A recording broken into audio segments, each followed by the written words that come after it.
Welcome to this session, Northern Placemakers. My name's Steve Millington. I'm last minute sub for Kathy Parker.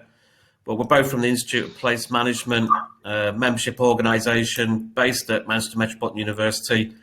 And I guess our current claim to fame is that we're leading the consortium which is behind the National High Streets Task Force for England. Who we've got in the room today? We've got Simon McCabe, we've got Tom Bloxham, we've got Ken Norbury and Joe Lappin.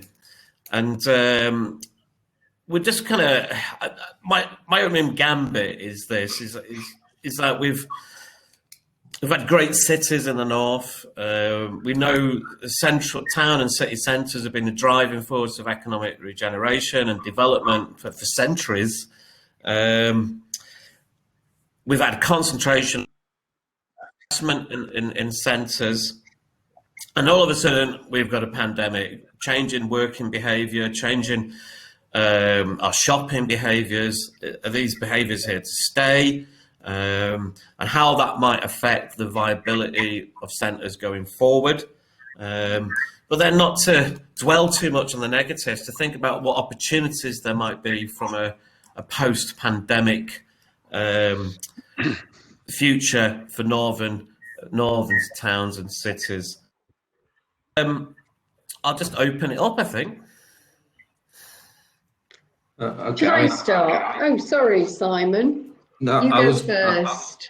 I was firstly going to apologise to everybody because I've got a 6-month-old who's teething, who has started screaming in the background. So apologies if people can hear that. But I suppose to start debate, Steve, from my side, I think post-pandemic, I think there's much more focus on property developers like ourselves, Tom and Jo via her role, what she does, and Ken being more on the consultancy side.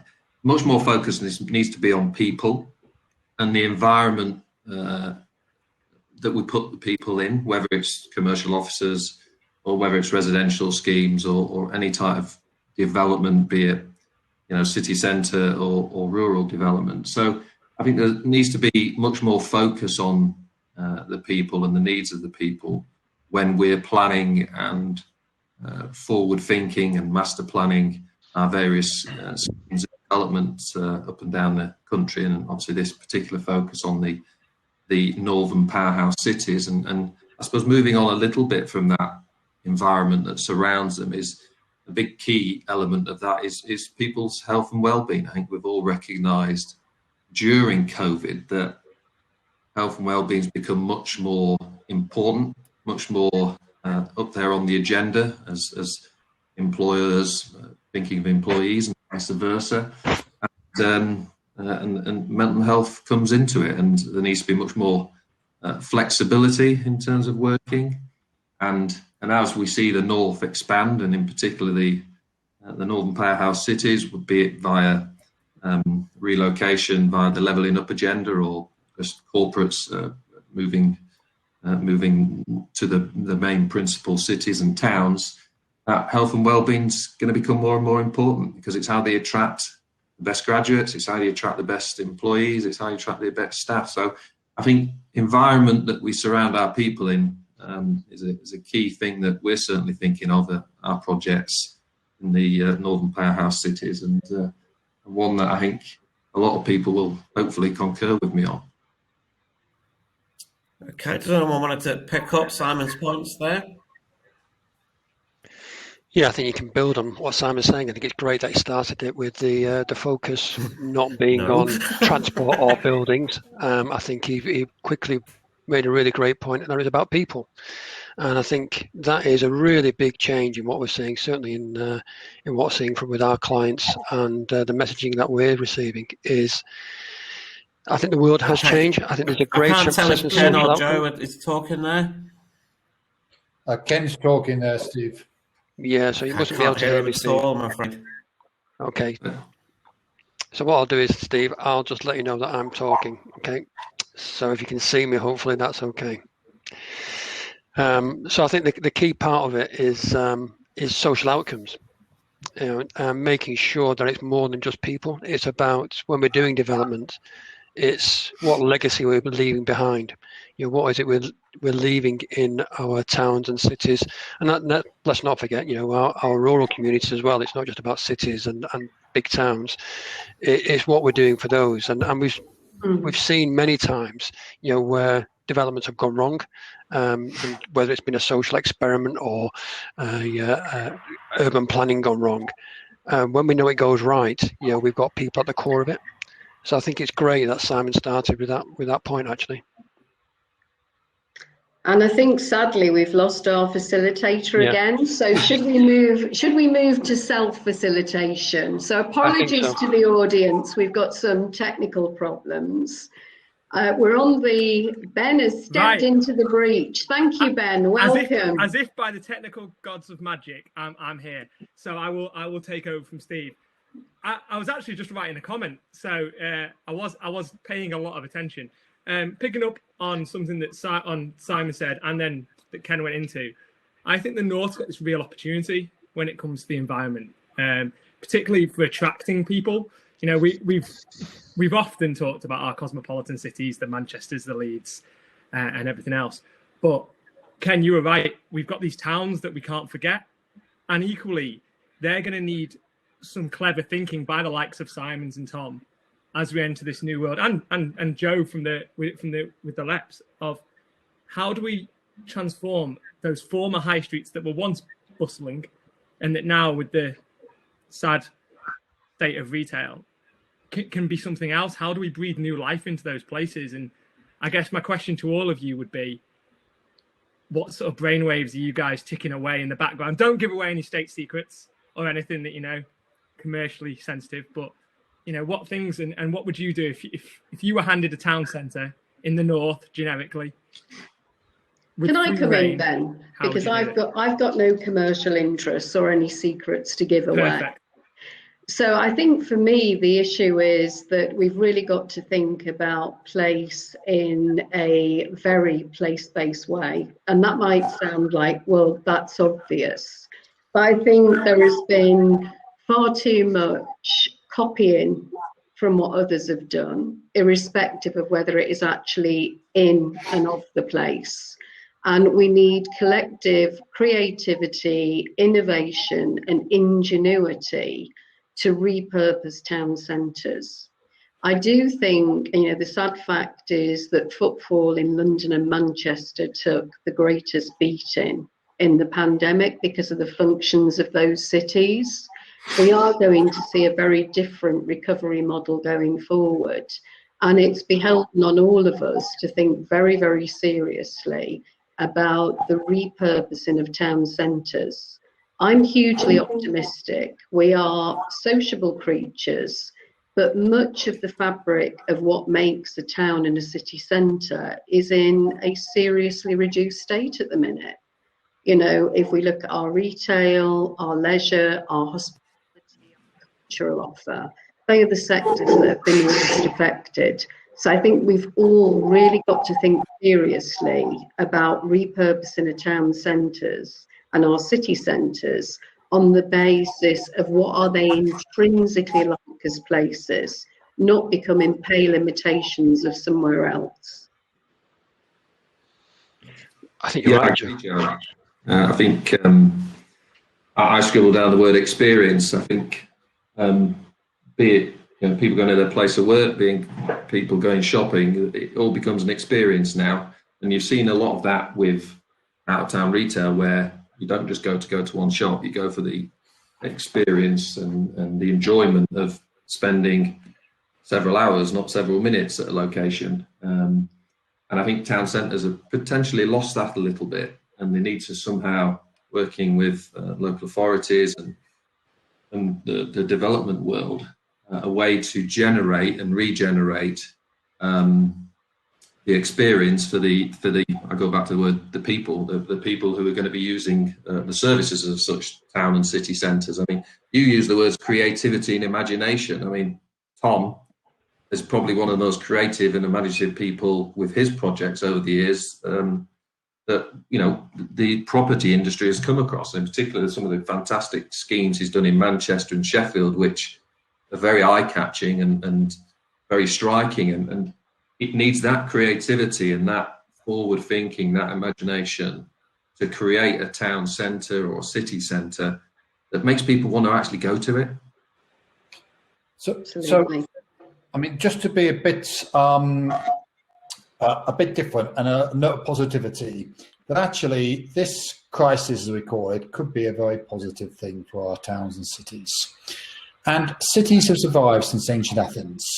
Yeah. And they've managed to survive industrialization, canals, railway, telephone, internal combustion engine, 2 world wars, the internet shopping, and they'll continue to survive. And the reason they'll survive is they're all about people. Why do we like going to cities? We like to have that. We're social animals, and we like to have that interaction. And we're all missing it now. And okay, we make do with Zoom or whatever else, but we want to meet people. Why do the solicitors all hang around next to the accountants in one quarter? Why do the artists hang around in one other quarter? Because they want to meet each other, they want to buzz ideas off each other, they want to get ideas, they want to do deals, they want to socialize. So we are innately human people. We are now saying this is a crisis of retail, a crisis of the high street. But just remember, when I arrived in Manchester in 1983, Manchester city centre was in a far worse crisis. You could not buy a pint of milk or a loaf of bread. Never mind go shopping in Manchester city centre. There was nothing there. No one lived there. The shutters quite literally came down at 6 o'clock at night. On Sunday it was deserted. And what did we do? It was together coming with a vision, talking with the city council, talking with private sector developers, very much talking about what we wanted our city to be: a lively place, a 24-hour city, a place full of restaurants, a place with culture. We opened up new galleries, new concert halls. We refurbished the Royal Exchange. We invented the Manchester International Festival. We brought people back in there. When the Trafford Centre opened, and in many ways the Trafford Centre was sort of a pre-warner of internet shopping, you know, what actually happened? And actually Manchester said, we cannot compete with the Trafford Centre in terms of retail. So what do? They became experiential, as Simon was saying. So every weekend there's a market, there's something going on Albert Square, there's restaurants, there's bars. Other towns and cities, Warrington, Bolton, Altrincham, didn't react and said it won't matter. And they were devastated by it. And it's the same with internet shopping. It will change the way we work forever, but actually it's a positive thing. You know, and some of the really negative things about our towns and cities were every town UK with the same plastic fascias, with the same chain stores, with super expensive rents. Actually, this will be a crisis for retail landlords. It won't be a crisis for retailers. Retailers will come in and thrive. We'll see many more independents opening. We're seeing that already. More cafes, more bars, more tattooists, more nail shops, more artist galleries, bakers, butchers. No candlestick makers yet in any of our premises, but I'm sure they're coming next. But actually, there's a revival going on, and we just need to wake up to it. And actually, we will see our towns and cities come through a new renaissance, I think, and we will get over this pandemic. So Tom, just to sort of pick up that point, I like that idea of, you know, we're going to see a renaissance, and that we will see slightly more personality in our cities rather than the painting by numbers form that we might have had previously. Do you think that means that actually, when we're talking about placemaking for our towns and cities, we have to take into a bit more into account that individuality and that spirit of the place that might already exist in people's minds? Totally, and it's really, as Joe says, we don't want copycat towns and cities. Every town, every city, every village has got to work out what makes them special. Why is Sheffield different from Manchester? Why is Hebden Bridge different from Chorlton? And actually, everyone's got their basic way of working. And then I think we as developers have got to embrace we've actually come up with our organising thought now at Urban Splash. It's called Live Well by Design. And so everything we do, we are thinking about how can we make green streets not mean streets? How can we let people live well by design? How can we give people real choice in the homes they buy? How can we put in more green space, more parks, more marinas like we've got in New Islington? And actually it's about really focusing on the space outside the buildings, even more so than the buildings themselves, to create great places where people want to live and work and visit. Ken, no, sorry, Ben. Just to echo, I think what Tom says. You know, we're fortunate on our schemes that we've got a vast amount of communal landscaping, and we've got water, as Tom has in New Islington, and we have a scheme in Middlewood Locks. But gone are the days of where someone walks out of their apartment block to a pavement where there's fish and chips left on the floor from the night before. They need to have this much more all-encompassing outdoor feel, outdoor space, outdoor neighbourhood, outdoor community. And people want a sense of community. And I think probably that's maybe going to increase or will increase post-lockdown. People, as Tom says, we're social animals. You know, we need to interact, and actually people want to interact more with the neighbourhood and the community that they're involved in. And they become vitally more important, which is why for developers, we need to create more than just an apartment. We need to create something beyond that apartment that is for our punters, if you like, the people who are buying our product and wanting our product. Because if we just create an apartment, they won't buy it. If we create an apartment with the lifestyle, the neighbourhood, the community, the embracing of joining that community, it makes our life a lot easier when it comes to selling apartments or leasing apartments. Thanks, Simon. I guess, Ken, my question to you is going to be, you know, when you're working with developers and offering that consultancy, how much do you have to give that thought of looking beyond perhaps the red line boundary that the developer might operate in to consider how it fits into what is going to be the new shape of cities and towns? Yeah, so all of that is fundamental, Ben. I think it is crucial. And I think more and more developers are much more savvy and much more socially aware that it's not just about their plot, it's about the hinterland, it's about their place in the community. And we're seeing that across the piece. Now, whether that's private developers or public-private partnership, we're seeing that everywhere. There is a greater awareness of all the things that both Simon and Tom and Joe just touched on. And I think it's something which is in recognition of this fundamental point. It's about people, you know, it's about, and it links in with those things which have to do with well-being, being in green spaces where you bring up your children. And Tom's absolutely right. I remember Manchester in those days where, you know, it just shut up. You know, there was nothing open. And I think what Tom was kind of hinting at is that it's this spatial proximity. It's how you create communities. You know, being close to certain amenities, being close to public transport, being close to doctors and the schools, having that environment is going to be a big change, I think. And I think you're going to see more of that. Well, I think one of the points which we're not really touched on is, although we've spoke about COVID and its impact on repurposing, which is just a fact, I think there's also the issue about this, the COVID crisis has occurred in parallel with other agendas and other issues, such as the levelling up agenda, you know, the transportation investment in the north. All these things are coming to play, and crucially, I think it's a great opportunity for the north to grab hold of this. And I think COVID is just one part of it. In that mix around, you know, the test that COVID has given us, together with the appetite for investment in transportation schemes, which will change some of our city centres, as well as looking at local connectivity, how people move around for services. I think all that will come together, and we will see improved developments which have social purpose at its core. To help that happen, I think we need to be cognizant of, we can't just go ahead and do development for development's sake and transportation schemes for transportation's sake. There are other things at play. The net zero challenge is with us, and also the political climate of wanting more and more devolution. You know, some of the things that we need to do with better powers. You know, we need more powers. Now, Tom, private sector, you know, he will go to his banks and maybe have access to private cash, but we need the public sector as well to be on board for that private-public partnership. And increasingly what we've seen in the north is international investment as well. So it's different forms of partnerships informing policy and helping policy be shaped so that we can get what we need in the north is going to be absolutely fundamental. The other element which we've not touched on is that we talk about people moving around, but people are beginning to make choices around how they move around. And moving around very often is used synonymous with access. And what we've seen with COVID is really brought to the fore is access. Well, there's digital access. You know, people in rural communities, me working at home now, us doing what we're doing. We're not in a conference centre. We're all sat at home on this call now. So the whole connectivity piece of how people gain access, whether that's through transportation in its mechanical sense, if you like, in the old sense, whether it's access through digital means, or whether it's access by being part of a community, being 10 minutes away from everything that you need, is something that we're going to have to plan is something. All those three elements will be a key part of future planning, I think, Ben. Mhm.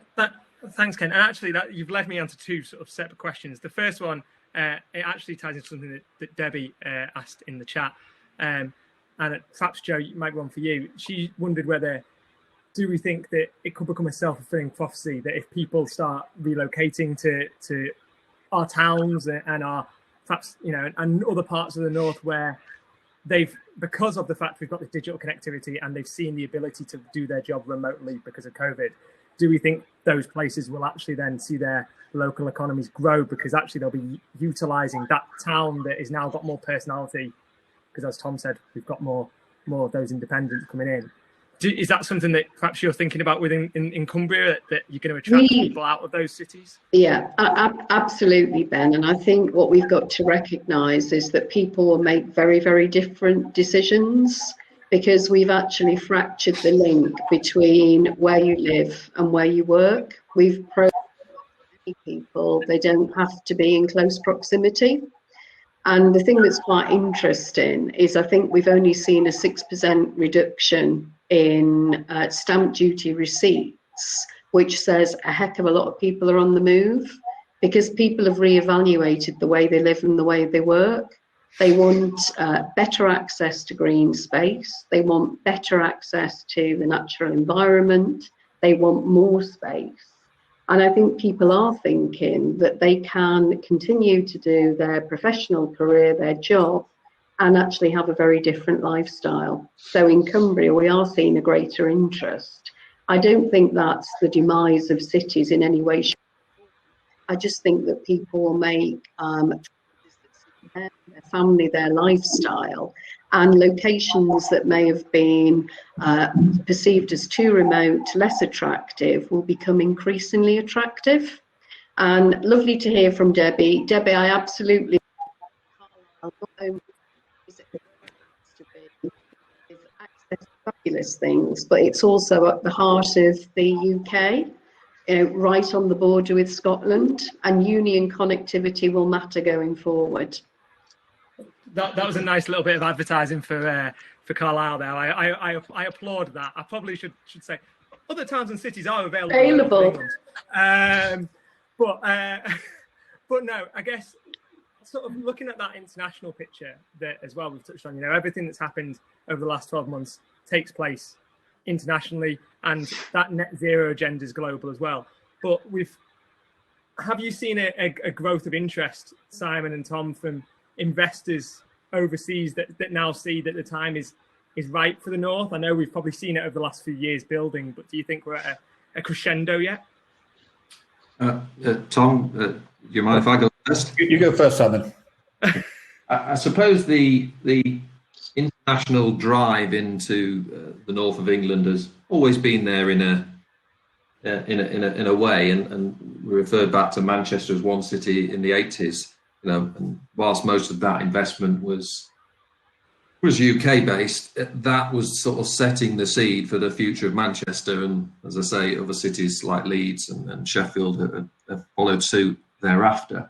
But I think the initiative that initially George Osborne set into place of the Northern Powerhouse, and it's a brand that still exists to this day, really started to put certain northern cities into the spotlight of international investors, and we certainly found that. We found in Metro Holdings of Singapore, who are listed Singaporean business, who we have joint ventures with across the Northern Powerhouse cities, and that focus from George Osborne a number of years ago really put Leeds, Manchester, Sheffield, and surrounding cities and the region into focus that might not have been there 10, 15 years ago. They obviously are aware of these cities and aware of these towns and aware of the north of England, but the only really main focus of their investment into the UK would have just been London, London, and London. Now we're very much seeing the international world, be it from the Far East and other parts of the world, looking beyond London and looking towards Manchester, Leeds, Sheffield, Newcastle's, Birmingham's. 10, 15 years ago, I don't think you could say that with the same aggression or with the same enthusiasm. So the North's brand is vitally important, and it's a brand that globally needs to be really driven home and pushed hard. Yeah, I mean, a similar experience really to Simon's, and our experience really with a Japanese company called Sekisui House. And the story there is we, having been doing lots of restorations for many, many years and refurbishments of buildings, we started thinking about doing new build and doing new build housing. And we started to work out why is it on most things we buy, like our phones and our computers and new televisions, every time I buy a new television, it's cheaper than the last one, it's twice the size and performs better. And yet why are our houses getting more and more expensive, arguably no better and certainly smaller? And so we were thinking, if we're going to change this, what can we do? So we started experimenting with modular construction and building our homes with a blank piece of paper, coming up with a design and buying a modular factory from a company called SIG PLC. And we got a bit of momentum to this, but we realized that if we wanted to really expand, we had to get some help in, some investment, some advice. And so we did a big search. We ended up taking on 2 investors. One was Homes England, who took a 5% stake, part of HM government. And that was really to give us the recognition when dealing with public sector and local authorities. And the other was Sekisui House. Now, I must admit, I'd never heard of Sekisui House before, but they're the biggest house builder in the world. They build more houses than the top 4 house builders in the UK put together. They built 2.5 million homes, most of them carbon zero, and most of them in factories in Japan, and have invested billions in America, Singapore, China.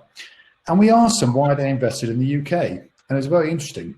And what they said was they had never really looked at the UK because they always looked up to the UK, thinking it's a really design-led country, it's where the pop music's happening, it's where the art scene's happening, it's where creativity comes from, it's where the great designers around the world come from. You know, in Japan, they love the Mini, they love Paul Smith. And when they came here to do a bit of research, they were so surprised by how backwards much of our house building industry was and how we're not using industrialized methods. And they liked our values and they liked Urban Splash's culture. And so, you know, for them, it's investing initially in a relatively small way in the UK, but then to grow that business and bring Japanese technology, Japanese precision technology into housing in the UK. So, you know, I think the eyes of the world for investment are on the Northern Powerhouse. Well, that's always good to hear. And you know, particularly when we're at an event entitled Invest North. But looking ahead, and again, I'm going to sort of take it back to that view of what is it that looking in the wider agenda with the carbon zero, how do we think that net zero is going to shape the way that we start building and placemaking our cities and our towns? You know, I think an earlier session today said that we shouldn't have roads running directly through our city centres. Well, how much of a transformation does that lead to the way we start placemaking those places? Does anyone want to have a stab at that? So I think, go on, Joe. Sorry, I was going to say, well, every area in the whole of certainly the Northwest has made a commitment to net zero. And I think we've got to think radically different about how that's going to be achieved. And a horrific fact is that carbon emissions have doubled in the past 20 years. And in order to meet the target that we've currently got, we'd have to build a world's biggest wind farm or world's biggest nuclear facility every day for the next 30 years. So that's the scale of the challenge. And that for me means that we've got to think very, very differently about decarbonising all of our systems, processes, our house building, our transportation system. We've got to be really creative about new energy production. We've got to think, how do we make our town centres more readily accessible for pedestrians? How do we make them pedestrian family friendly? I just think there is so many things, Ben, that need to be looked at if we're seriously going to meet the net zero challenge, because it is a huge challenge. And that requires all of the ingenuity and creativity on this panel to really dedicate energy into the build process, into the design process, because it will need collective and partnership effort, as Ken mentioned earlier. Yeah, I mean, to follow on, I absolutely agree with everything Joe said. But it's also the way we measure these things. I mean, it always pisses me off. You get these so-called super sustainable houses in the middle of nowhere. Actually, the most sustainable building is one that already exists. So it's much better to conserve and save, first of all. It's much better to be near transport hubs in the city centre. And then when we're building our places, we're thinking about, we're dominated by bloody road engineers who tell you how wide a road's got to be because you've got to reverse a dust cart around the corner. Now, there are obviously good reasons for this, but you look at some of the most sustainable, some of the most beautiful places in the world, like the back streets of Mayfair or Venice or Paris Marais. They're tiny little streets that are wonderful and will last for hundreds of years. And so when we are designing new areas, we think very much about creating green streets, not mean streets, about being more pedestrian friendly than car friendly. Yes, people need cars, and that's legitimate, but they don't need to be driving past your front door every day, and they can actually be placed at the side. We put in new spaces, new green spaces. Public parks, in Portloop, for instance, every house, there's a public park that everybody can use. It's surrounded the whole way by canals, so it's actually an island. They're communal gardens, so 40 houses will share communal gardens so the kids can play out, meet each other, but also a small private terrace that you own where you can have your barbecue. There's a hierarchy of green spaces. It's about blue spaces as well. In most of our cities, we've got canals and rivers. The cities historically turn their backs on those amazing waterways, amazing resources. We need to turn our cities around as London has done with the South Bank. So I think there's a huge amount of potential and a huge way to rethink the way we're building. We're increasingly using timber with embodied carbon in it rather than concrete and steel. So I think it takes a fundamental relook at the way we are both measuring and the way we're building and the way we're living and the way we design the spaces. And again, it comes back to our sort of organising thought, as we call it, live well by design. That everything we do, we really want to try to encourage people and help people live better and better and live well by design. Yeah, Ben, I think what Tom touched on there is, if you think about the breadth of what Tom just covered, from transportation to buildings, new buildings and old buildings, canals, what it points to is the reality that, going back to the point about the net zero challenge, is we have to recognise that cities and towns are systems. There are systems that all interplay with each other. The buildings interplay with the transport systems, and they all interplay with energy consumption. Now, absolutely right, Tom. The existing building stock, we know they're inefficient. We know they're not very good at storing energy and heat. We know that building stock needs work doing to it before we even start building anything new. Transportation, there are some trends which we're seeing in transportation which happened pre-COVID. We know that less people younger people are interested in car ownership. We know that car ownership as a model and the obsession with car ownership is waning. We know that is something which is probably going to change in the future. We're moving towards mobility as a service. We're moving towards service providers looking at how we get from A to B being very different to how we got about from A to B because we were so fixated with private car ownership.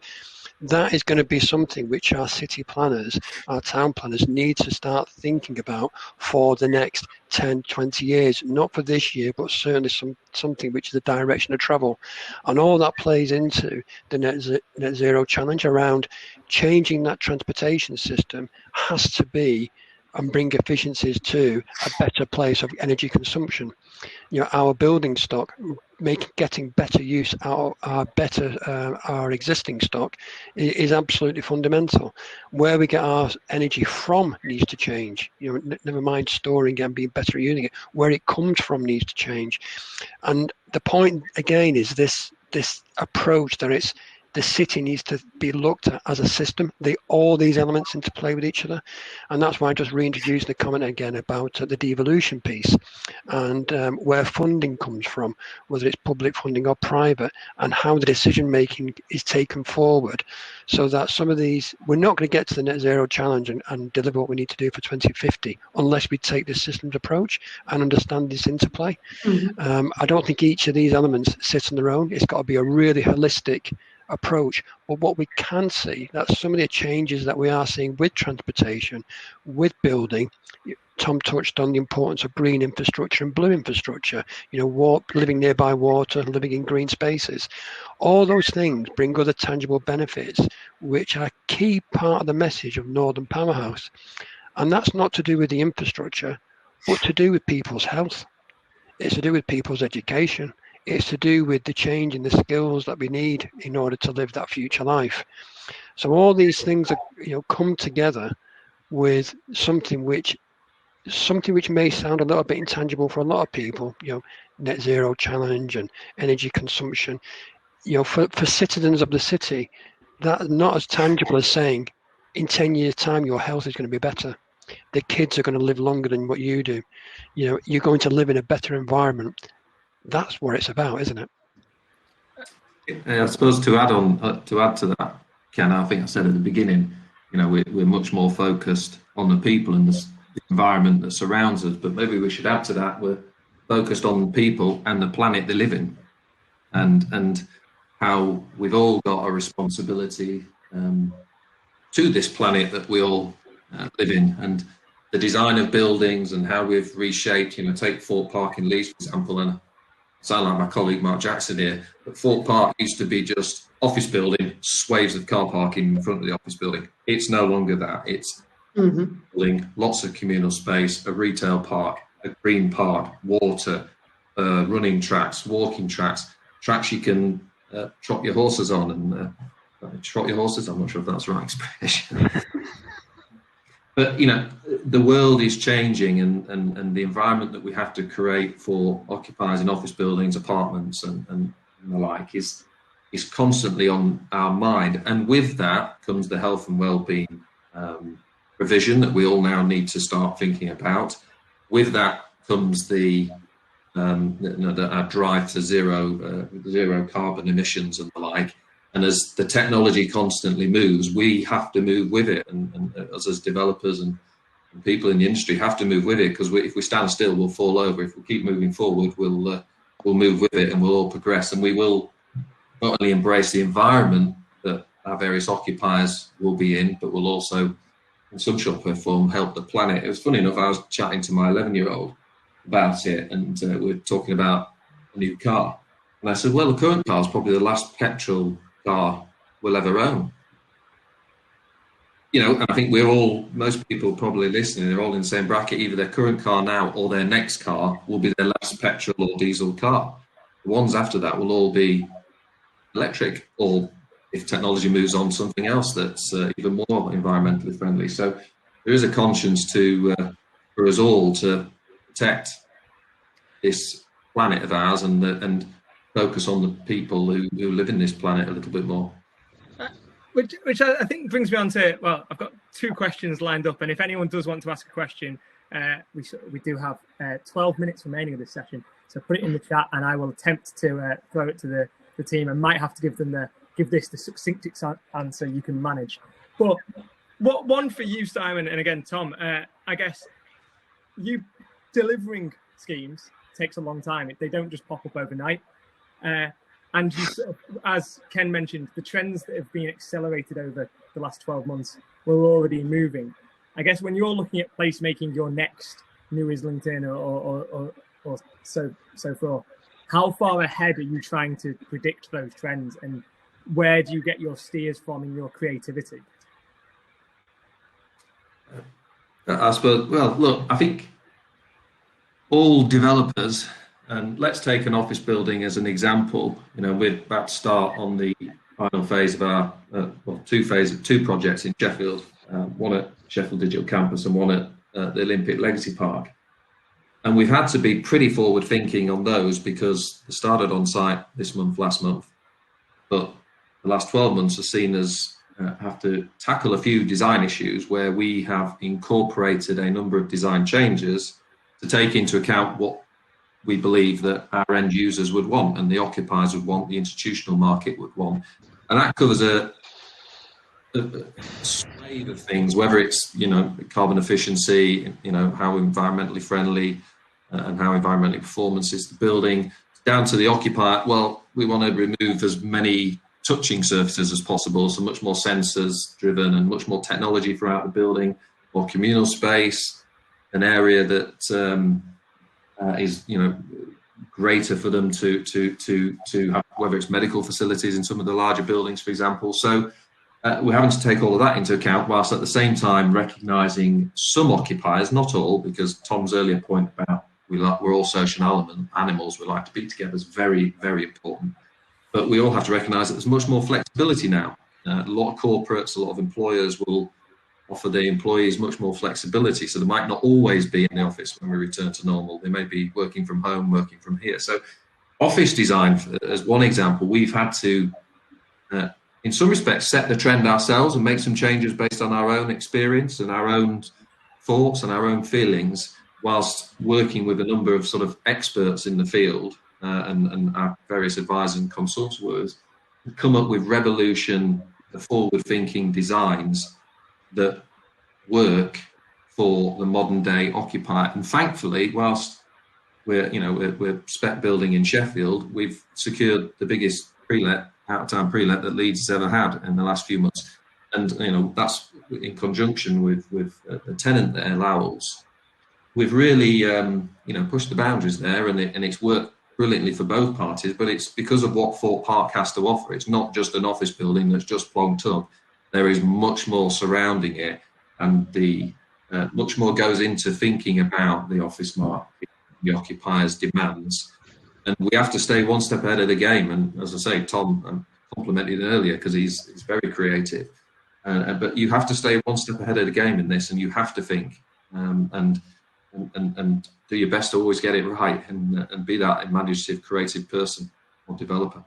Well, Simon, I sort of hope that you set the trend in sticking cricket pitches in there with similar to the one at the Olympic Legacy Park in the middle of all mixed use schemes from now on, because I think that could be great for England. You can join our cricket team, Ben. I'm not very good, so you don't want to make that offer. And if I could just make a comment on that about the investment piece as well, is that what we are seeing, I mean, I'm very fortunate in that the company I work for, we do master planning concept right the way through all elements of design, but we also do a big chunk of lenders technical advisor work. And what we are detecting is that I'm sure Tom and Simon may have picked up on this in terms of private investment. So whether it's central government investment, we're seeing changes in transportation schemes and something called WebTag, which measures the business case effectively for schemes. There's a change in that happening, whereby we're looking at, it's not just about the bang for the buck, it's about what does it bring to the actual community, the social values and social purpose it brings. What we're also seeing as well is that the banks have this interest. Banks are interested in, what are you doing with legacy? It is no longer just about what return do I get on my investment, financial return.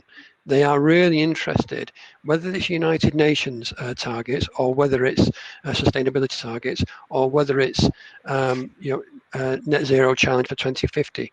The banks are becoming really interested in that. They only want to lend money to those organisations which are taking these issues really seriously. So we are seeing a shift both in transportation schemes, in terms of how you measure the business case, and a good close look at the WebTag analysis, but also private investors and the international banks. So I think it's something that, again, coming back to this partnership piece and about what we do with local versus central government, private versus public, and also international investment, which usually leads to big banks. It is a really important thing that we've got to get our head around over the next 10, future years. And Ben, you're absolutely right. It is a long-term project. Many of our projects have lasted over 20 years. Places like Park Hill or New Islington or Port Loop or Royal William Yard in Plymouth. And so we think long-term. But actually, I'm very sceptical of these futurists. And I remember when we started doing offices, everybody was telling us you need higher and higher and higher raised floors, you need bigger and bigger loadings. And of course, with wireless, all that has just disappeared, and people want the opposite, want everything exposed. And we sort of go with our gut instinct. And the decision we always say is, would I want to work here? Would I want to live here? And if we can't answer yes to that, we don't do the project. And so we start with much more fundamental things. And some things are timeless. And we're not interested in fashion, but we're interested in design. And, if we get a project right, it will last hundreds of years. It will last longer than we last. And if we get it wrong, and it's sad, the number of areas we're developing is the third time in people's lifetime they've been redeveloped. And that is a total waste of resources. So it's about thinking long term, and it's about thinking permanently. And I suppose our inspiration, and I always finish my talks with a quote that came from the very first city, or one of the first cities, ancient Athens. And before you become a citizen of ancient Athens, you have to swear an oath. And we always repeat this. And the oath was, we shall leave this city, not less, but better, greater, and more beautiful than we found it. And for me, that is sort of the driving thought. And we can all think about that when we actually work in the built environment. And don't talk about building units, because they're not units, they're people's homes. And actually, the quality of things we're building will affect our people for generations. Perfect. I was going to throw another question at you all, but that almost summed it up too perfectly. But very quickly, because we've got 4 minutes, I can see on the timer, and I'm sure there's someone backstage going to be screaming at me for doing this. But very quickly, what do you think the future of our towns and cities is like in the next, if we're sat here in 10 years' time having this conversation, what do you think is going to have changed? And try and keep it as short as possible. And we'll do a quick round robin, starting with Joe. I think our cities and towns will be very different, but they will be better. And I would hope that they will be absolute centres for live, work, enjoy. So I'm very confident and optimistic, different but better. Ken? I think you're going to see more localism influencing design, which will be a real focus on communities, which has got a focus on health, well-being, cleaner and a better carbon future. Tom? Don't forget, the Black Death was followed by the Renaissance. And our towns and cities are going to go through a renaissance. And they're going to have more independence, they're going to have more fun, more thought, more green space, less big commercials, and be better, more enjoyable places for us to all live in. And Simon? Yeah, I said it before. I just think, town centres, if they need to survive, they need to create an experience for the people who are using them, whether they're, what Joe says, whether they're living there, working there, or playing there. It needs to create an environment what they can enjoy spending a lot of time in and a great experience for them. And Ben, if you don't mind me just finishing off, I think hopefully everyone will echo this as well. I think one thing post the pandemic, I think we all need to take recognition of and all need to be responsible for is the younger generation, young people. And, we just took on a couple of apprentices within our organisation. And we're looking at one or two other avenues to take on some more young apprentices as well. And that sort of like to encourage everyone who's listening to just take a step back and recognise that there is a batch of people, whether A-level leavers or graduates from university or just young people who need to find that path in life. This has really hit them hard. This experience, this last 12 months plus. And I think we've all got some level of responsibility to them to try and get them on a path to have a wonderful career. And we can do that via property, and I'm sure there's other people who work in many other sectors. And why not try and forge that path in the north of England, which is one of the finest areas in the world. So I think I'd like to sort of finish off by saying let's try and do more for the younger generation who've been affected most by what's the last 12 months. I don't think I could have put that better myself, and it ties in nicely with the idea that places will all be about the people that we started this whole session on. So thank you very much to all the panelists. Thank you to everyone who's watched. I hope you check out the networking area and the expo area now, and do enjoy the rest of Invest North over the rest of the day. So thank you very much, everyone. Thank you. Bye.